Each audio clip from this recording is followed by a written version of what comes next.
My name is Nyla, and right in the middle of my cousin's grand graduation party, where everyone was raising glasses to celebrate her prestigious college degree, I stepped forward, smiled, and said, "Congratulations, really.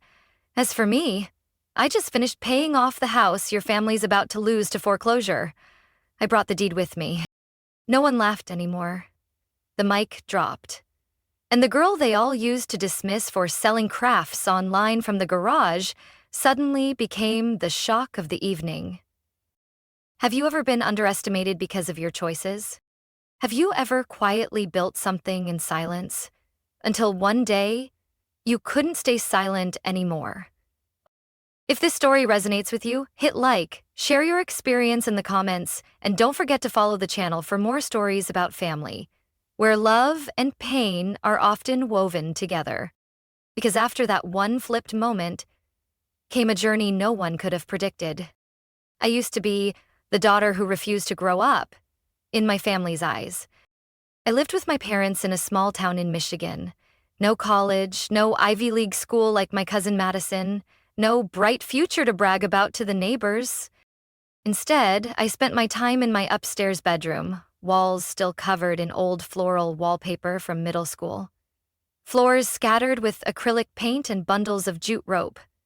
I painted, cut, drilled, glued, then uploaded everything to Etsy, hoping someone out there might need a recycled wood frame with their niece's name carved into it.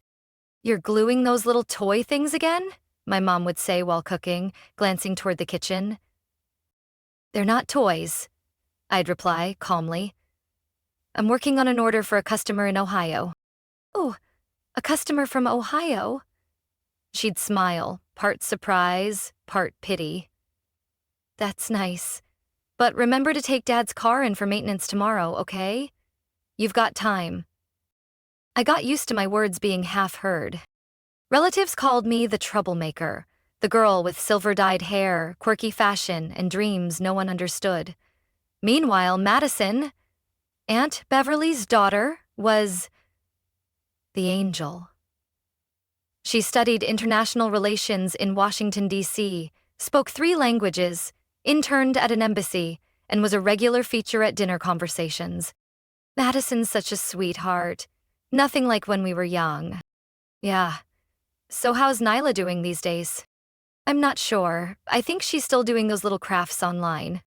Whenever I heard that, I'd usually get up to refill my drink or pretend to take a call, just to avoid seeing the pity in their eyes.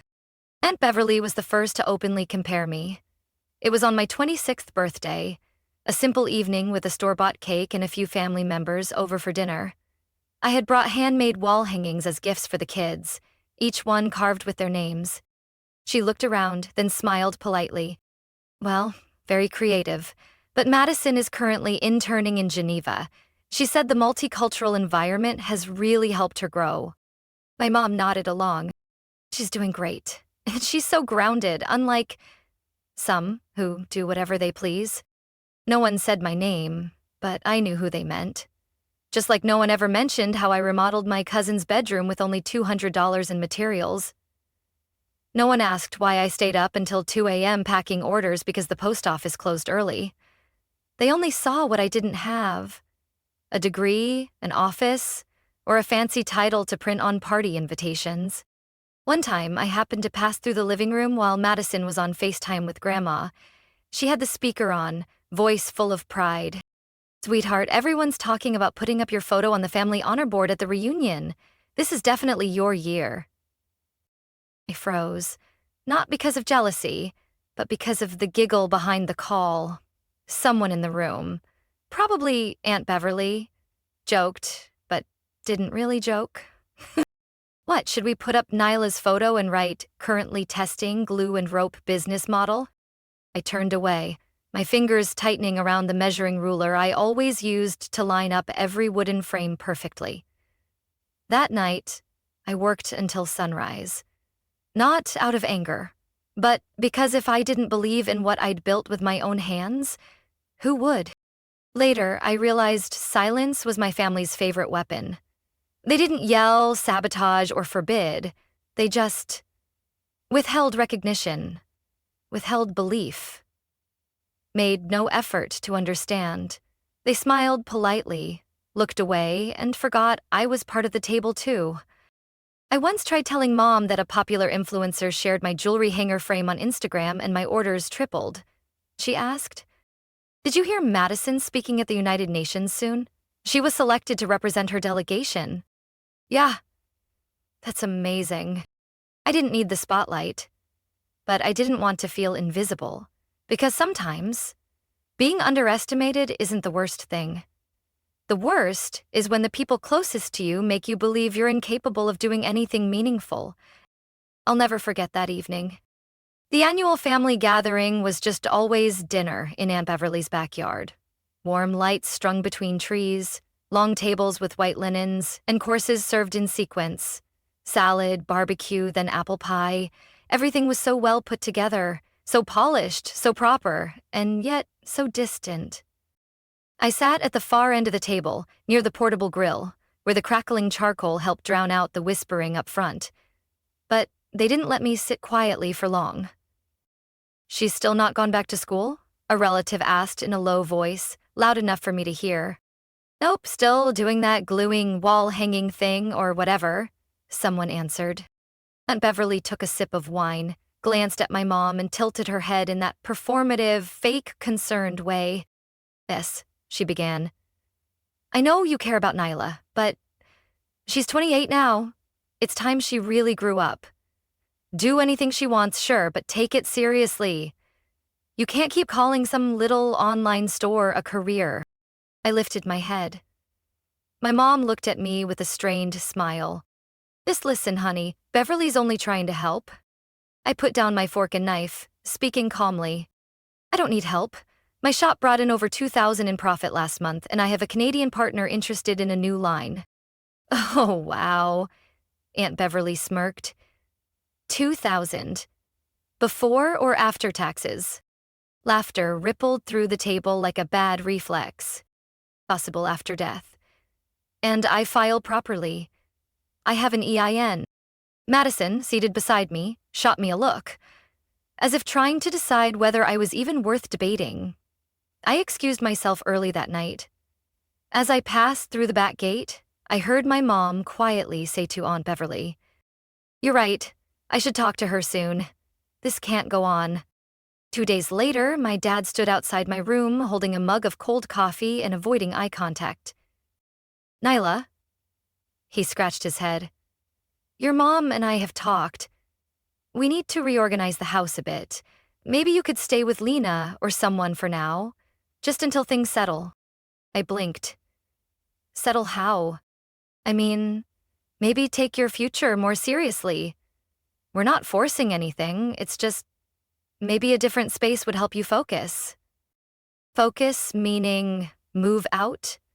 I asked directly. He didn't answer right away, but the slow, silent nod chilled me. Not because I had nowhere to go, but because I didn't think they'd actually do it. I thought I was their daughter, not a piece of furniture to clear out for a reorganization. I packed quietly, one worn suitcase, one toolbox of supplies, a laptop, and a small label printer. Not much, but everything I had. My mother waited at the door, arms crossed, saying nothing. She didn't help. And she didn't stop me. "Are you sure you're doing the right thing, Mom?" She pressed her lips together. "You need to be more realistic. The world isn't easy. I just want what's best for you. No one kicks me out of the house for my own good, Mom. You did it because you're ashamed to talk about me." She didn't deny it, just turned away, staring out at the backyard like there was something out there more worth her attention. I dragged my suitcase down the steps. Michigan was gray and cold that day, even though it was barely early fall. Lena, my best friend from high school, opened her garage door with a soft smile and a long hug. "It's cramped, but it's warm," she said. "We'll make it work." Lena's garage wasn't a home, but it was the first place where I felt like I didn't have to prove I belonged. An air mattress in the corner, string lights hanging from the ceiling, a power cord running in from the living room. I set up a folding table beside the old heater. That very first night, I got an order from a customer in Alaska. A pair of small photo frames made from scrap wood. In the notes section, they wrote, "My wife gave birth to twins. I want to hang their names by the door. Thank you for making things with soul." I read that line over and over. Sometimes it only takes one stranger to believe in you, to keep you from falling apart. Those first days in Lena's garage felt suffocating. Not because of the air. Michigan fall was cold but crisp. It was the tightness in my chest every morning, waking up and realizing this wasn't my home. Lena was kind. She let me stay for free, shared dinner and electricity. But no one can live off someone else's kindness and feel at ease for long. Every time I overheard her whispering to her mom on the phone, I felt like an uninvited guest overstaying her welcome. I kept packing orders, continued replying to customers, kept posting product ads, but it all became mechanical. The wooden frames that once made me happy now looked meaningless. I tried to send them off with a pasted-on smile, but inside me was an unnamed emptiness. Some nights, I cried alone behind the thin curtain that separated the garage from the rest of the house, tears soaking into a dust rag, my fingers frozen over the keyboard. Nothing terrible had happened. I simply no longer knew what I was trying so hard for. I used to think my dream was persistence, but back then it felt like a burden no one wanted to carry with me.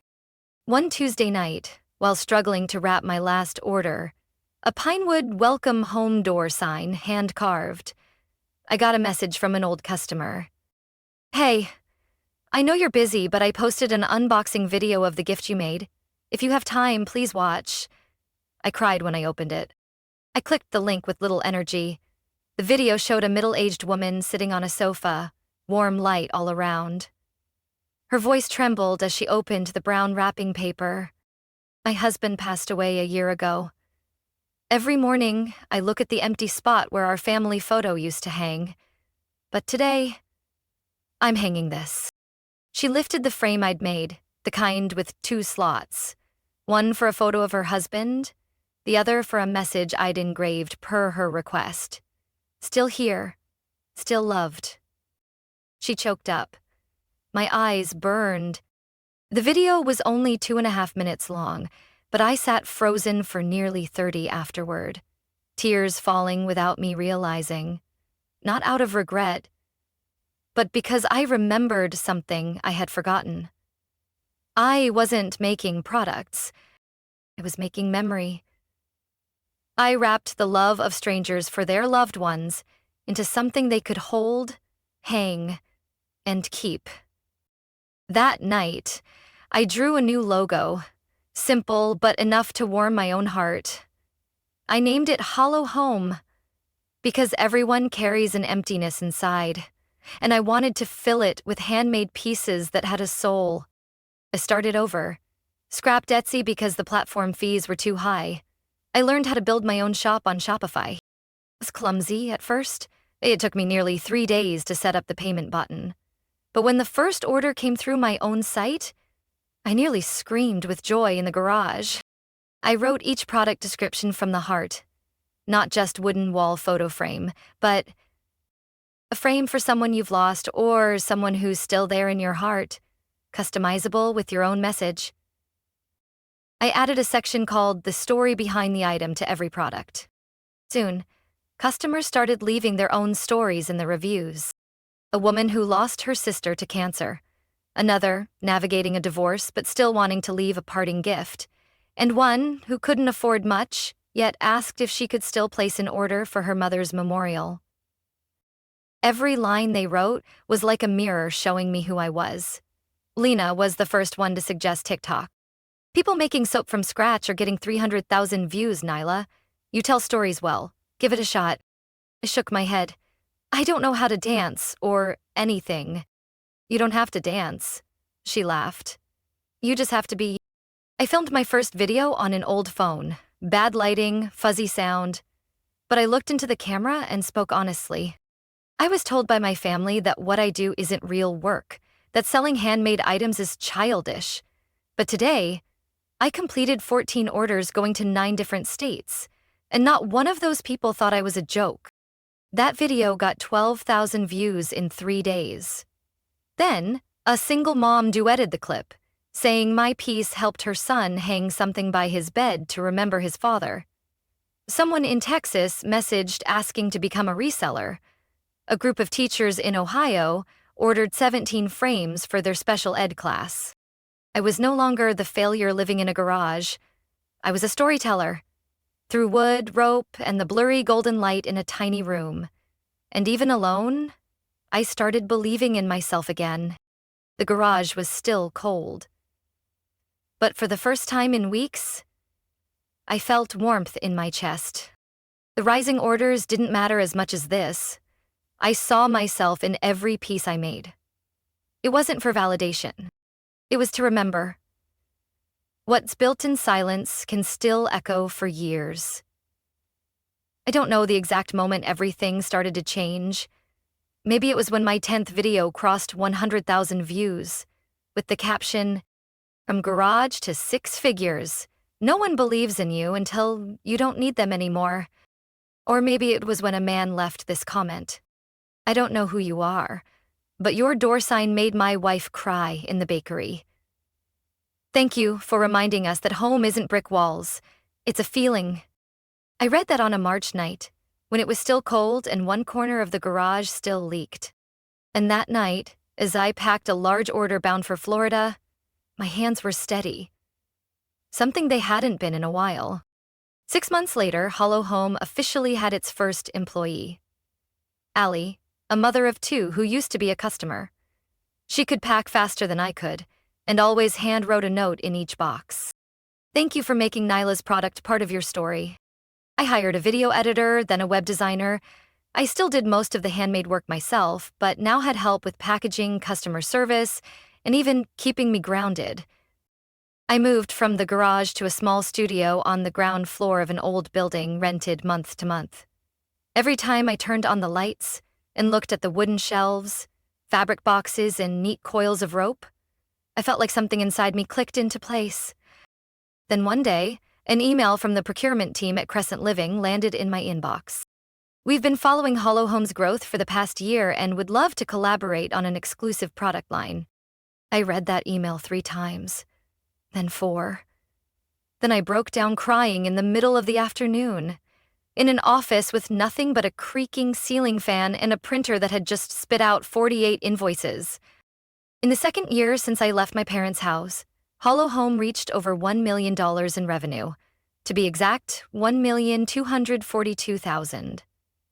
I remember that number clearly because it showed up on my tax report, right above the line, "Congratulations, your LLC qualifies for federal incentive benefits." I didn't call my mom. I didn't text Aunt Beverly. I opened a bottle of red wine I'd been saving for a long time, settled into my rented apartment, and allowed myself to simply be still. No checking orders, no brainstorming content, no posting a thank you story. I sat there, thinking about that first night in the garage, and thought, I brought myself home. I'm not someone who splurges, but I'd always dreamed of a small space of my own, where no one knocked on the door asking me to leave, no one waited for me to move out so they could reorganize the space. The house I bought was in the suburbs of a small town near Ann Arbor. 1.5 stories, curved porch roof, a backyard full of weeds, and a white wall where I could hang the very first frames I ever made. I signed the deed in black ink. My handwriting trembled, but the signature was firm. No flowers, no ribbons, no grand opening. But I knew this house was mine. No one could make me leave again. And then another email came from a real estate brokerage. A set of homes was up for bank transfer auction, and one particular listing made me sit up straight when I read the address. 825 Elmwood Street. Aunt Beverly's house. The house where I was humiliated. The house with the long white party table. The golden light strung between the trees. Where I once stood at the end of the celebration, holding a paper plate and no one invited me to sit near them. They didn't know who I was.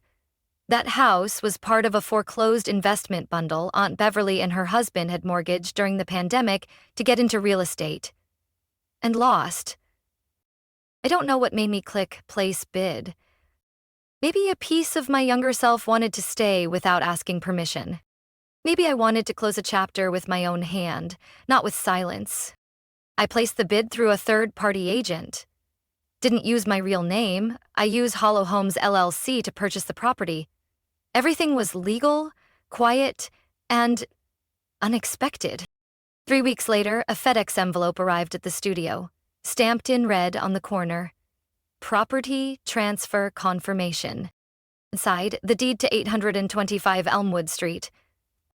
Owner, Hollow Home Creative, LLC. I laid the paper on my work table and stared at it the entire afternoon.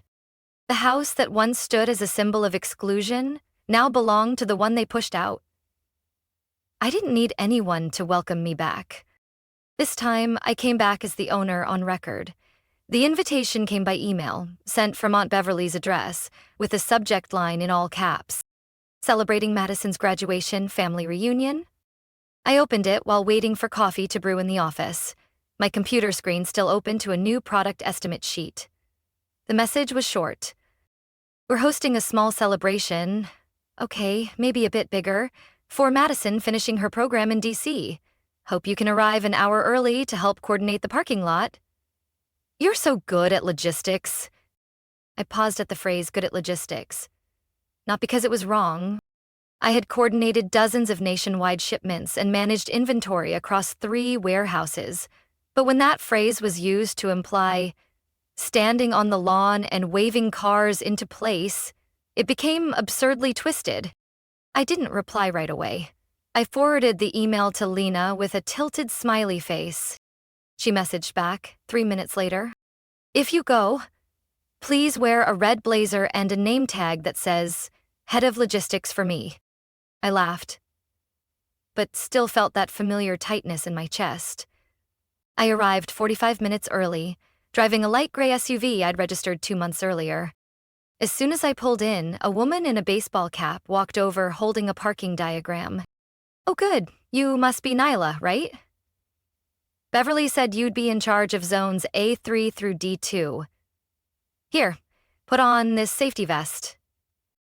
I had no idea who she was, but the way she patted my shoulder like a hired temp made me instinctively reply. I don't work here, I'm a guest. Oh, sorry, I thought. I walked back to the car, tossed the vest in the back seat and strolled slowly into the backyard, where a large white tent had been set up. Balloons and a glittering "Congrats Madison" banner sparkled in the sunlight. Hang away champagne, fresh flowers, and grilled meat. But the strongest scent was the one of performance. Everyone dressed formal enough, saying things polite enough, and eyeing each other like a quiet social ladder was being measured. Madison appeared in the center of the yard, wearing a form-fitting white dress, soft curls in her hair, eyes lined sharp like a movie star. She looked radiant, as always, each step like it deserved its own spotlight. When she saw me, she smiled sweetly and waved. Nyla, you came. I didn't think you actually would. You said you needed someone to coordinate parking. I didn't want to be rude and say no. She let out a soft laugh, but I saw a flicker in her eyes. She turned to Aunt Beverly, who was standing by the cocktail table, and called out, Mom, Nyla's here. Aunt Beverly turned, and her smile faltered for exactly half a second before she replaced it with a deliberate glow. Oh, sweetheart, long time no see. How've you been? Still selling those, what are they again, home decorations? I'm doing well, thank you. We just signed a product contract with Crescent Living. She blinked, pausing. That furniture chain. Yes. They distribute nationwide. It's a 2-year deal. Throughout the party, Madison moved like she was on a campaign trail. Shaking hands, smiling at the right times, lifting her glass at the perfect angle. But every few minutes, she turned to me. Though, I've been thinking of starting a YouTube channel about post-grad life. Any advice? We're planning a small startup too. I heard you already have your own design team, right? Could you share where you learned to edit videos? We've watched your TikToks a lot. Their eyes, Madison's and Beverly's, couldn't quite hide the tension beneath the highlight powder and congratulatory words. While I was getting more water, I overheard them behind me. Madison didn't say anything? Not yet. Mom, let me check with the lawyer first. But they said we only have 3 weeks. I had already guessed. And I knew exactly what number they were talking about, because I had reviewed every line of that mortgage file before placing my bid. Aunt Beverly had no idea I was now the legal owner of their house. Of course she didn't. The buyer was an LLC and none of the documents mentioned my name. They thought the bank was just applying pressure. They didn't know the real decision now lay in the hands of the one they once pushed to the margins. Madison came back over, her eyes shimmering. Hey, I've been wanting to learn more about branding. Do you think I could, maybe, shadow you for a few days? See how you work? I set my water glass down, tilting my head. Shadow? That sounds fun. Which part do you want to learn first? The brand building? Or the parking lot logistics? She hesitated, her cheeks reddening, but managed a tight smile. Aunt Beverly walked up then, chiming in with a voice sweet as syrup. Nyla, darling, I've always thought you had real talent, and family. Well, we sometimes overlook things we shouldn't have. They were friendly today, not because they saw my value, but because they needed me. The clinking of glasses rang out like a bell, signaling the start of a meticulously rehearsed performance. Madison stood in the middle of the yard, her white dress glowing under the decorative lights, gripping the microphone with both hands like she was launching a national initiative, not simply celebrating a graduation in someone's backyard. Thank you all for being here today, she began, her voice smooth and polished like a pre-recorded track. Your presence is proof that we value knowledge, perseverance, and true academic paths. Her mother was off to the left, eyes shimmering as if she were gazing at a younger version of herself. In an era where anyone can launch an online channel, sell a few upcycled items, and call themselves an entrepreneur, Madison let out a soft laugh. I'm all the more grateful for having received proper training from real institutions. Because not all success is measured by TikTok views. The whole yard laughed. I hovered near the edge of the buffet table, my grip tightening slightly around a glass of ice water as I stared at her, unblinking. Madison knew I was there, and clearly that line wasn't meant for anyone else but me.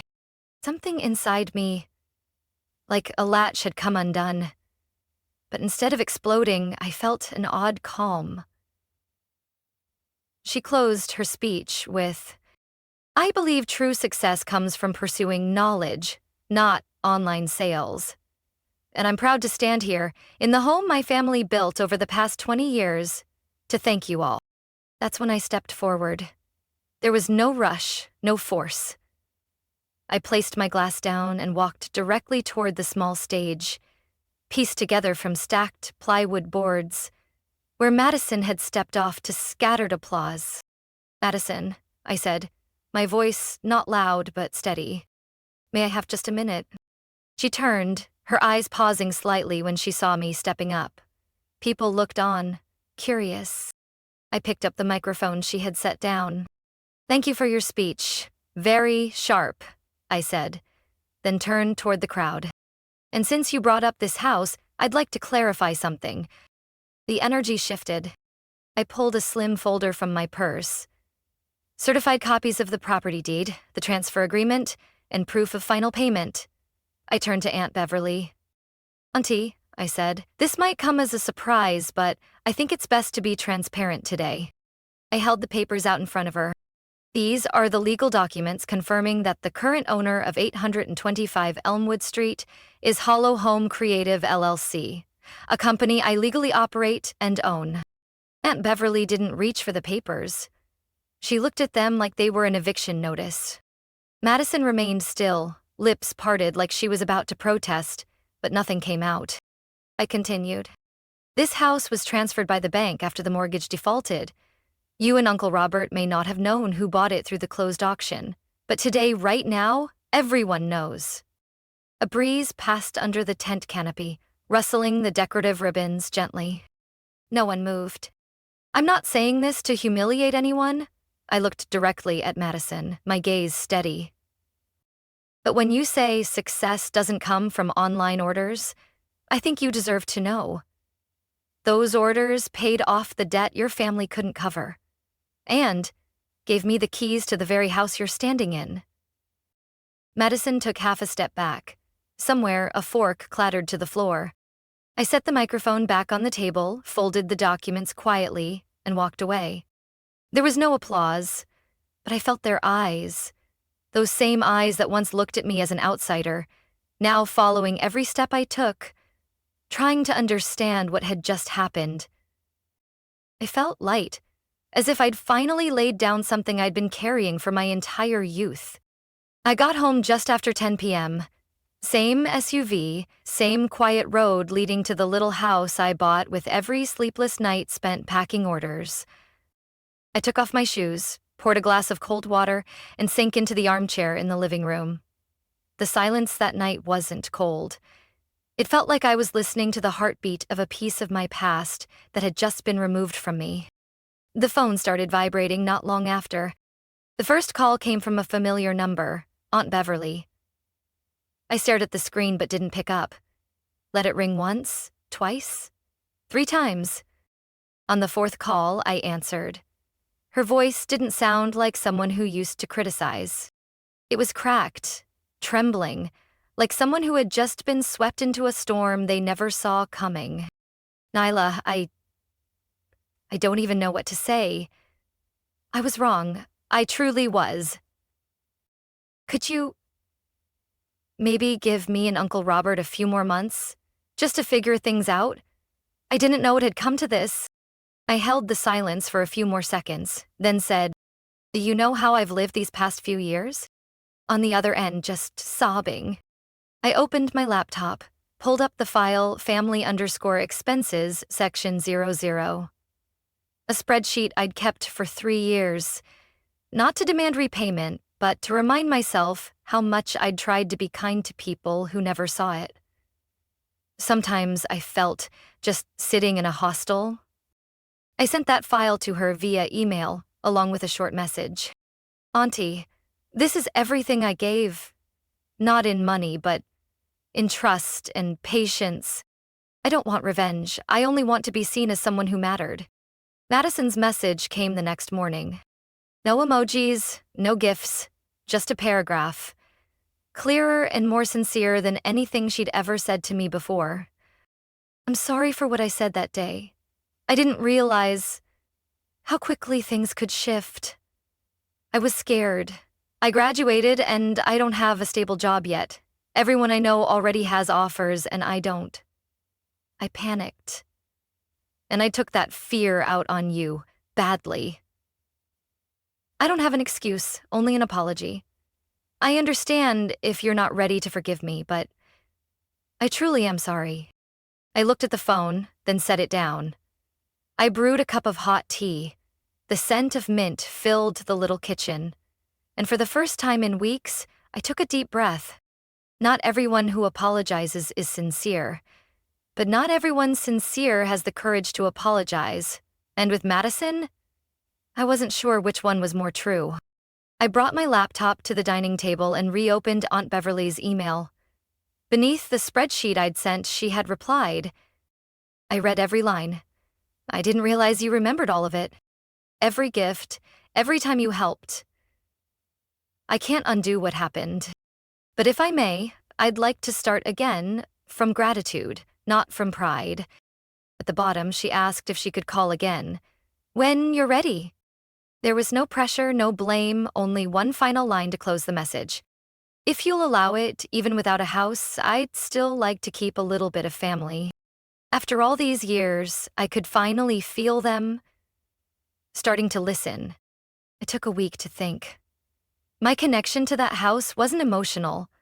It was knowing the choice ahead carried more weight than property lines. It was the final note of a very long chapter, one I'd once been pushed out of, and now had the power to decide who stayed. I didn't sign the eviction notice right away. I didn't call to say anything, either. Instead, I called my lawyer, then the nonprofit Harbor Roots, a local housing support fund I'd once donated to back when I freelanced. "Are you sure?" the director asked after hearing the whole story. "I don't need to keep that house," I said. "I want it to belong to someone who can start something new there, not someone clinging to a version of the past that's already rotted through." I sold the house to the fund for nearly the same amount I'd paid at auction, with one clear condition. It had to go to a young family rebuilding after hardship. No credit score preference, just clear goals and readiness to begin again. I split the proceeds 3 ways. One portion went into a reserve fund for the company. One portion was used to upgrade our studio into a small community space for vocational training. And the last? I created a scholarship. The name was carved in wood, mounted on a handmade sign in the Hollow Home office. For the ones they underestimated. I didn't make a big announcement, no gala, no press release. I simply sent an internal email to the local community colleges with the criteria. The scholarship was for first-year students or adult learners returning to school. No high GPA required. Just a short written piece. Tell us about a time you were underestimated and what kept you going. That night, I typed a message to Madison. I didn't hold anger or bitterness. But I wasn't soft either. "You said you didn't mean to hurt me. Maybe that's true. But hurt still happens, intentional or not. I didn't write this scholarship for you, but I created it because of you." I didn't wait for her to reply. A few days later, Harbor Roots announced they had selected the first family, an immigrant couple who had just lost everything in a fire at their rental complex in the suburbs. They had 2 young children and were juggling multiple jobs to rebuild their life. I visited the house one last time to sign over the keys. The backyard was still the same patch of grass, still the same yellow string lights hanging between 2 trees. But this time, I stood in the yard as someone who was leaving with peace, not because I had won, but because I no longer needed to win. Beverly never called again. I knew she didn't have the courage to face me. My mom later told me she felt ashamed, but she never once used the words, "I'm sorry." I didn't force it. Forgiveness isn't a free gift I hand out just because someone shares my blood. Sometimes, forgiveness is simply not bringing someone with you on the next part of the journey. Madison sent another message a few weeks later. "You don't have to respond. I wanted to let you know I got a job at a community education nonprofit. The pay's not great, but it's stable. I'm renting a small studio in Grand Rapids. I want to live honestly now, not for anyone's expectations. Thank you for not humiliating me in front of everyone. And thank you for making me look at myself." I read that message on a sunny morning. The light streamed through the cream-colored curtains, casting a glow on my desk as I carved letters into wood. I didn't write back, but I loosened my grip. Not everything needs closure, and some goodbyes, when left in silence, become the door to something kinder. And for the first time, I believed Madison might actually walk through that door on her own, without anyone pointing the way. "I used to think success was about making them regret it," I said, still looking out at the patch of sunlight outside the studio window. The podcast host's voice came gently through my headphones. "And now? Now that you've achieved everything you once dreamed of? Even more?" I paused for a few seconds, not for dramatic effect, but because I truly needed the time to choose the right words. "Turns out," I said, voice lower now, "real success is when you no longer need them to think anything at all." A quiet stretch filled the studio, the kind of silence that only happens when everyone understands without needing more words. "So?" the host asked. "If you could go back, would you do anything differently?" I smiled, shaking my head. I think I needed every skeptical glance, every mocking comment, every party where I stood at the edge holding a glass of water. to understand I'm not something people get to shelve and forget. Turned the handcrafted leather bracelet on my wrist, the one I made the first year Hollow Home turned a profit. Every thread in it reminded me. I didn't get here by luck. I got here by not quitting. Do you think you've forgiven them? The host asked. I think I've let go. Whether I forgave them or not, doesn't matter anymore. I don't live to be forgiven, and I don't live to be excused. I live to know what else I can create, who still needs me to lead the way. After the interview, I returned to the new studio. Not the cramped garage from years ago, but a wide, airy space inside a redesigned warehouse district. Light streamed through the skylights, casting soft outlines on the white wall where a large wooden sign hung. Create quietly, build loudly. 3 interns were seated around the large work table in the center. Lily, a high school senior who dropped out of college because it wasn't the right fit. Jonah, a former veteran learning a trade as he transitioned back to civilian life. And Mateo, a part-time high schooler helping support his single mom. I didn't tell them about the podcast. I held up a freshly cut wooden piece and set it on the table. All right, I said. Today we're doing hand lettering. If you want a phrase of your own, write it down first. Lily looked up. Nyla, what phrase do you carve the most? I thought for a moment. You were never too late. They were too early to see. Jonah nodded. I like that. I smiled, pointing at the old frame hanging in the corner. The first one I ever made and kept. The lettering's still clear. You're not made for approval. You're made to endure. Mateo looked at the frame, then turned to me. Are you ever afraid people won't believe in you again? No. If someone doesn't believe in me, that's their business. Mine is to never stop believing in myself. All 3 nodded. Then they went back to their tools, the soft tapping of chisels echoing through a room full of light and the scent of freshly cut wood. I stepped back, leaned against the wall, arms folded, and watched them. No one here knows exactly what I've been through. They only need to see who I am now.